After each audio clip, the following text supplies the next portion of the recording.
Jesus said, my peace I give unto you, not as the world gives, give unto you. Let not your heart be troubled, neither let it be afraid.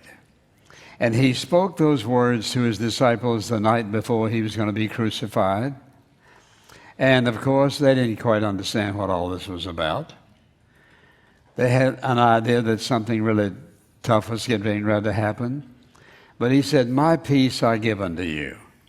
And if I should ask you this morning, do you have peace in your heart? I mean, do you have a settled sense of satisfaction? Not that everything's right, but that you have a relationship with God whereby you're convinced and persuaded that whatever you face in life, it's going to be okay because you have Him. The assurance that He is living within you.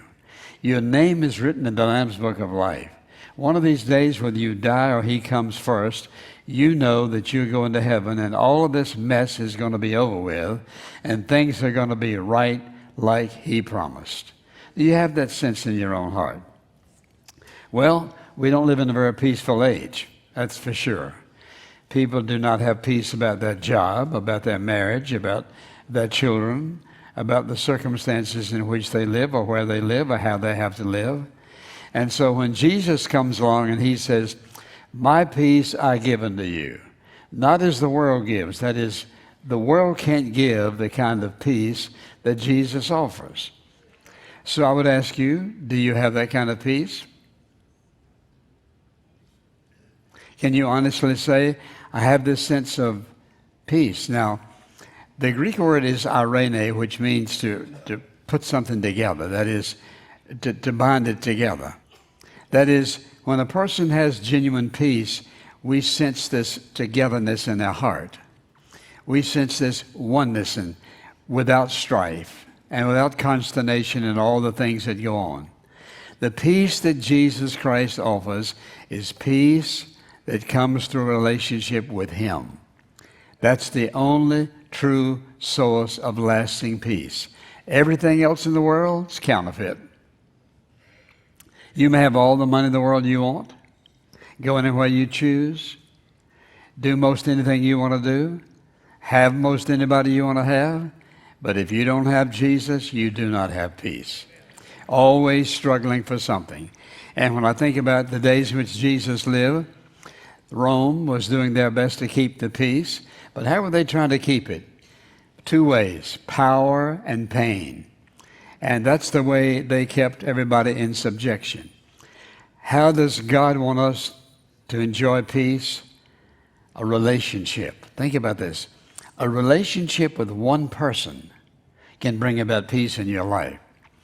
But if that relationship is not with the right person, it's not going to be peace.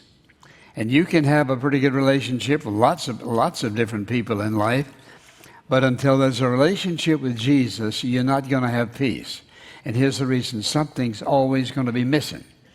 I was talking to a doctor friend of mine this week, and he knew what I was going to preach on. So he said, I want to tell you something. When I look at all of my patients and look down through the years of how they've responded to things, he says, I think I could say honestly that most of them, ultimately, when we get down to the bottom line of what's going on in their life, they're anxious about something. They don't have any peace. They can't sleep. They find themselves being very negligent about things and oftentimes looking where they shouldn't look. And on he goes about people who don't have any peace. And if I should ask you this morning, do you really, truly have peace in your life? Is there a sense of quietness and calmness and completeness and fullness? You don't have to have anything else, and you don't have to have anybody else to have peace.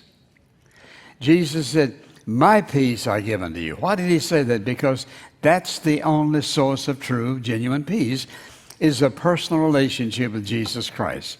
So when you think about the things that Jesus said and the way He said them, He said we're the children of God. And this God is a God of peace. That's who we are. And when you trusted Christ as your Savior, you took on a whole new relationship. The most important relationship in life. The only relationship that's going to last beyond this life. And that's a relationship with Christ. He said, for example, we are to be followers of the Prince of Peace. Who's the Prince of Peace? Jesus. He's the avenue. He's the Prince. And he said in the Sermon on the Mount, we're to be called peacemakers.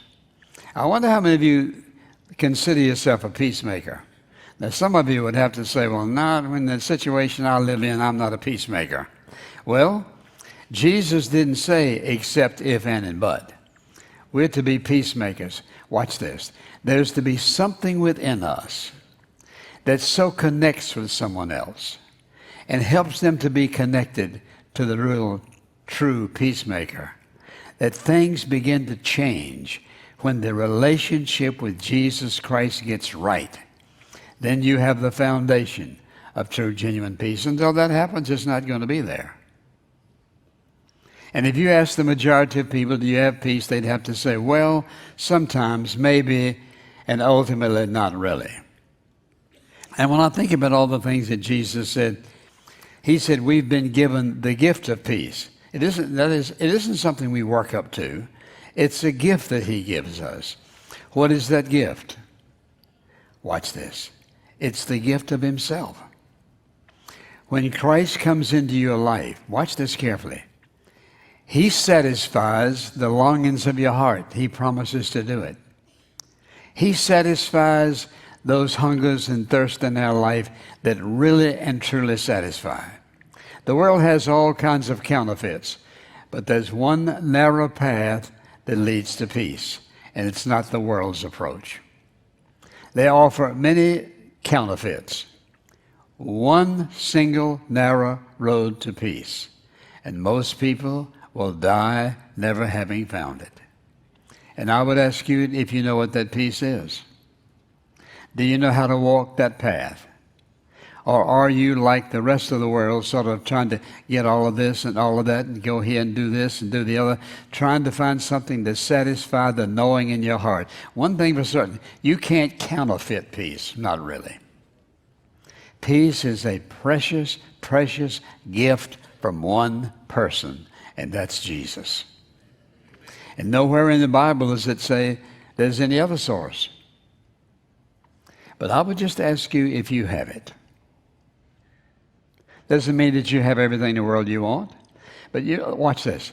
You can have absolute, awesome, complete, continuous fulfillment of the peace of God in your life and not have a lot of things. And when I think about Jesus and the apostles, he said, my peace I give unto you, not as the world gives, give unto you. Why did he say that? Because he's saying to them, the world can't satisfy the longing in your heart. My peace, Jesus said, my peace I give unto you, not as the world tries its best to give. So when I think about that, and I came across this verse of Scripture, that I don't know how in the world I missed it all these years, and I was sort of ashamed of myself when I realized I'd missed it. I had to ask God to forgive me. And so if you turn to the 10th chapter of Luke, you're going to have to ask him to forgive you also. But let's look at this, if you will. Luke chapter 10. When Jesus was sending his disciples out, he was instructing them what to do and how to do it. And he said in the 9th chapter of Luke, and I'm coming to the 10th chapter, and as you go for those who do not receive you, as you go out from that city, shake the dust off your feet as a testimony against them. And then he comes on over to the 10th chapter. And guess what he says in verse 5. Now think about this and apply this to yourself. Don't think about it being in the New Testament. Think about it right now.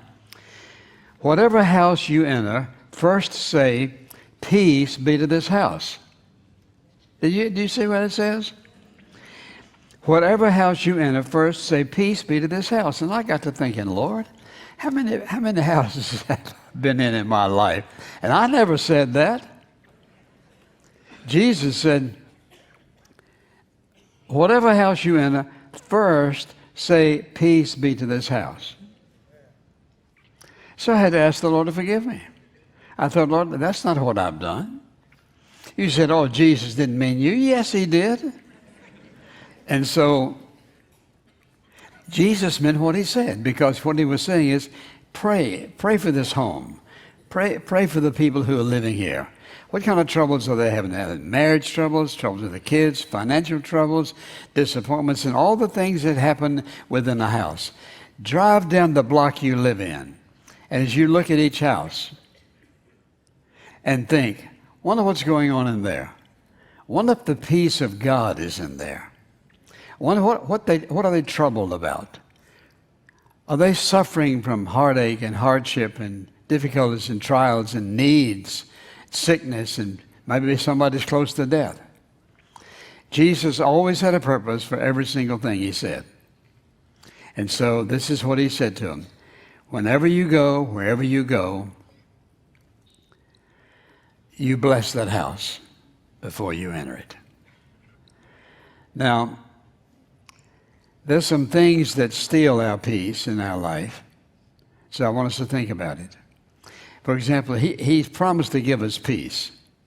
And we do have peace with him when our heart is right. We've been saved by the grace of God. Doesn't mean you never sin, but you ask him to forgive you, and your walk is a walk of peace. But there's some thoughts, there's some ideas that steal our peace. So remember, we said peace is a narrow path. That is, if you are walking in peace, there are a lot of things that are not going to be in that pathway. So let's think about some peace stealers for a moment. One of them is lustful thoughts. You cannot have lustful thoughts and have peace, because the Spirit of God in a Christian, for example, is going to cause you to feel not just peace, but a sense of conviction. When a person looks at something or someone with a lustful thought, the Spirit of God isn't saying, bless you. The Spirit of God is convicting you. You shouldn't look, shouldn't see, shouldn't think, shouldn't desire, shouldn't lust after it. The narrow road of peace eliminates a lot of things.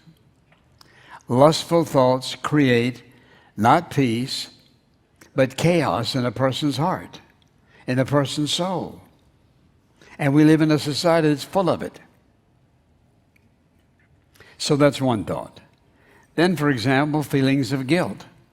If you feel guilt over sin in your life, guilt over something you didn't do, should have done, guilt over something you said you should not have said, you can't have peace. Watch this. Peace is, you listen, say amen. Peace is fragile. Feelings of guilt will absolutely destroy your peace. I think about people who are getting a divorce by the millions and millions and millions. There's no peace in that relationship. I think about parents who do not know where their children are. There's no peace in that mother's heart or her father's heart. I think about friends and think about people who know that what they're doing is they're living in sin. All kinds of sexuality and drunkenness and drugs and all the rest. Find somebody who is living in adultery who has peace in their heart. Or someone who is lying to keep their job. On and on and on it goes. The path of peace is very narrow.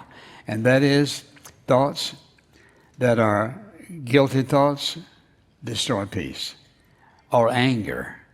You can't be angry and be at peace. Can't be. God talks about anger. It doesn't belong in our hearts. You can't be angry towards somebody and have peace in your heart at the same time. You say, well, but if you know what they did to you, you got a right to be angry? No, you don't. How can you have peace in your heart if something inside of you is gnawing away and getting more and more bitter every day? You cannot. Peace is a narrow pathway. I think about people, for example, who are very, very bitter about something that's happened in their past. They can't get over it. The way they've been treated. What they feel may be true. And nowhere in the Bible does it say, you have a right to be angry and bitter if somebody doesn't so. No. I'll tell you what settled that. When Jesus went to the cross, if anybody had a right to be bitter and angry and resentful, he did. But he did not. And so by example, he says it, and by word, he teaches us not to be bitter and angry, no matter what happens. And there are a lot of people who are miserable today because they're bitter towards someone for something they've done. Maybe they cheated you in some fashion. Maybe they made a promise they broke. And I think about how many people make promises to each other about marriage and break those promises. You can't be living a double life and have peace. No matter how fine your automobile is, how big your bank account, what position you have, you may be number one in whatever situation you're in. You don't have peace with God if you're not obedient to God. You cannot. The world doesn't believe that. They're trying to deaden their conscience and deaden their feelings because what's going on within them that's wrong is destroying them. Our thought life, you cannot escape what you think by taking a pill or having a drink. Think about this. How foolish when you can have the peace of a loving Heavenly Father and you decide, no, this is the route I'm going. And then people who seemingly are pretty good, if you look at them, self-centeredness. Very self-centered. It's all about me. It's all about what I want. It's all about what I deserve. It's all about what I think. It's all about what I want to do. Listen, you can have no peace if you're all wrapped up in yourself. That's self-centeredness. It's selfish. It's pride. You can't have any peace like that. Then I think about people who doubt, people who live in doubt. They doubt the Word of God. They doubt that God will answer their prayer. They doubt that going to church will make any difference in the world. They doubt their friendships, their relationships. They're skeptics at heart. There's no peace in that. In fact, if you'll think about it, it's a very, very, very narrow path to genuine peace. Because we have a lot of things around us that steal our peace, if we allow it. Can you live peacefully and have peace and enjoy peace in a world that is confused and mixed up and as wrong as ours is? Yes, you can. Watch this. It isn't relationship plus. It's relationship, period. You ought to write that down. It's not relationship plus, it's relationship, period. It's Jesus in you. He is the source of peace. He is the provider of peace. He and He alone. And all you have to do is look around, talk to your friends or your enemies or the people you work with. Find out how many people you talk to that you can tell by their conversation whether they have peace or not. Because watch this. A person who does not have peace cannot hide it. And people think if they get enough money, they'll have peace. How much money is enough? It's never enough. There's only one source of true, genuine peace. That is having a sense of oneness with God. A sense of unity. That's the source of all genuine peace, no matter what happens. This is why we meet people once in a while who are going through situations and circumstances we think, how do they handle that?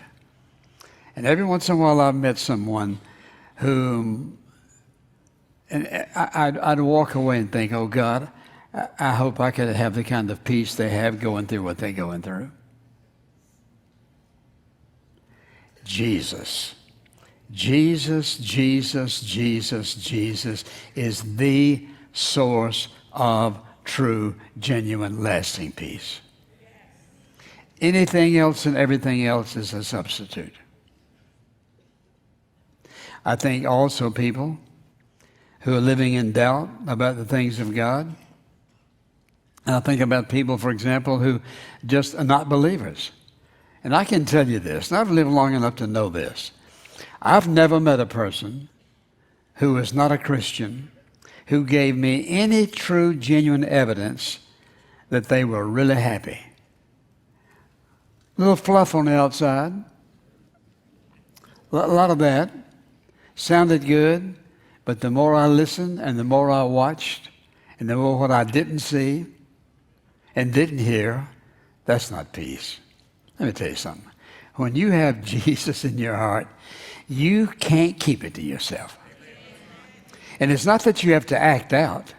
You don't have to act anything. You just allow him to express who he is through your conversation. Watch this.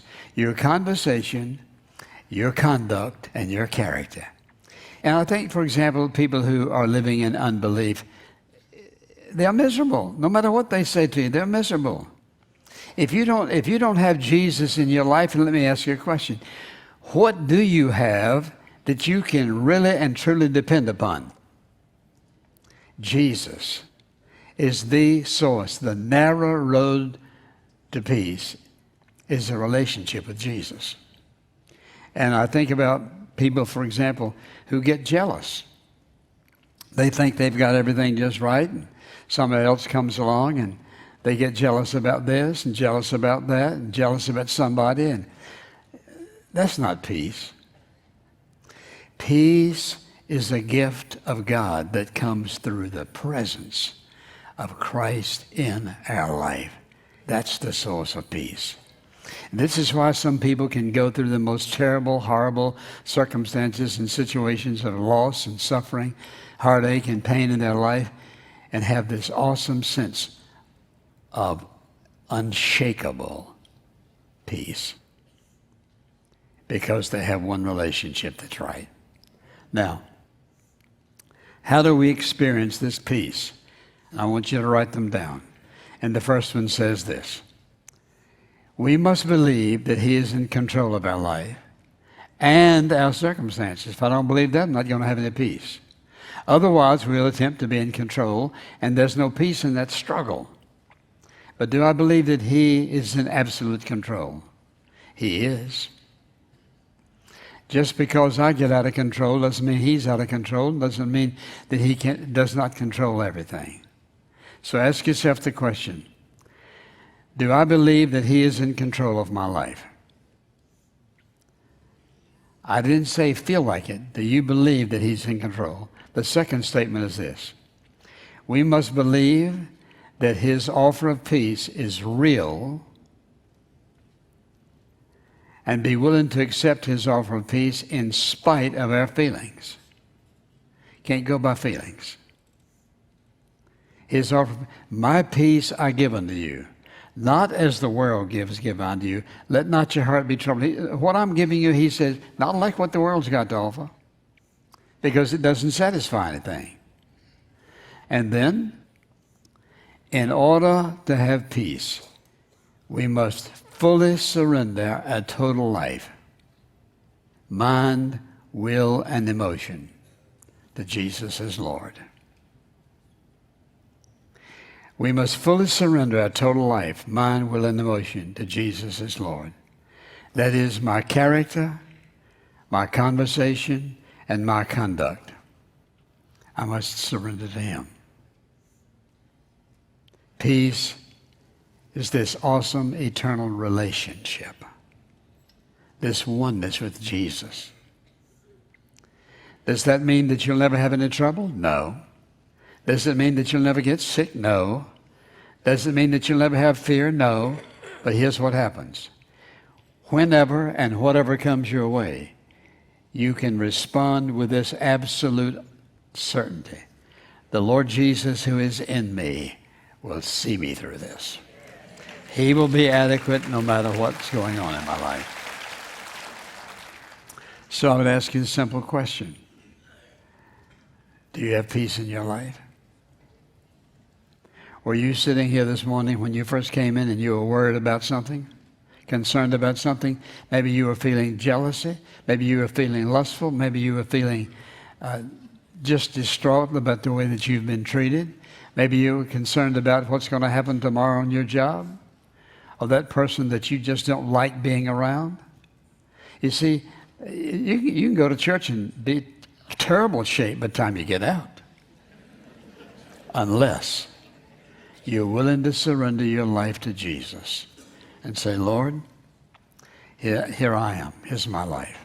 I'm going to trust you, not for how people are going to treat me, what I'm going to receive and not receive.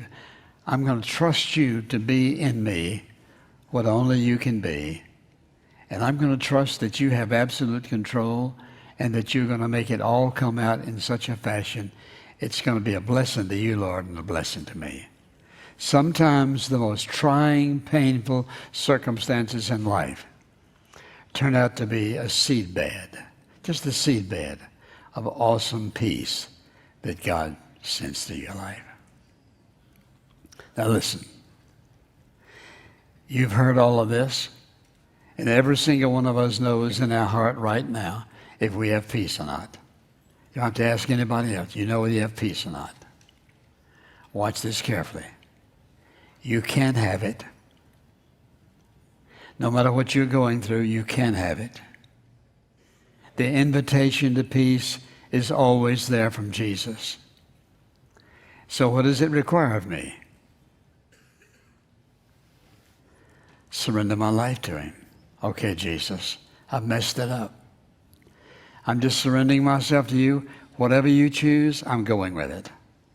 I'm going to believe that you, the source of my peace, is my peace, and you will see me through whatever I'm facing. And you'll see me through it, knowing in my heart, you are the source of my peace. I ask you one last question.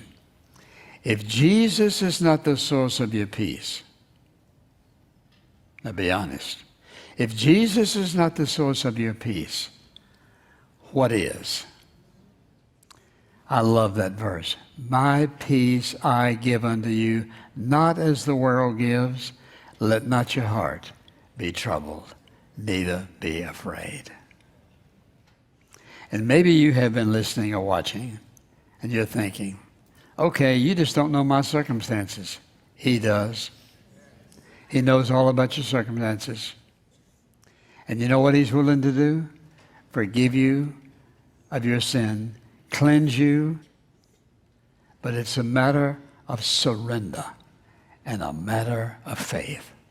Am I willing to believe that he can clean up this horrible mess I've made if I surrender my life to him? Let me ask you a question. Is any mess too big for God? Then he's got your number, hasn't he? He's waiting for you to deal with him. He's waiting for you to bring it to him to say, Lord, I've messed these things up in my life. I've hurt other people. I've cheated, or whatever you've done in your life. I'm giving it all to you. I'm surrendering my life to you. What will he do? Forgive you, watch this, and forget it. And give you a new start. And that's my prayer for you. And Father, thank you that you didn't list 20 things for us to do, to change in order to have your peace. You said, trust me.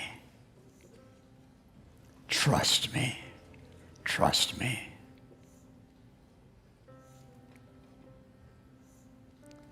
Thank you for loving us enough to make it so simple and plain. Thank you for loving us enough to forgive and forget and give us a new start. In Jesus' name, amen.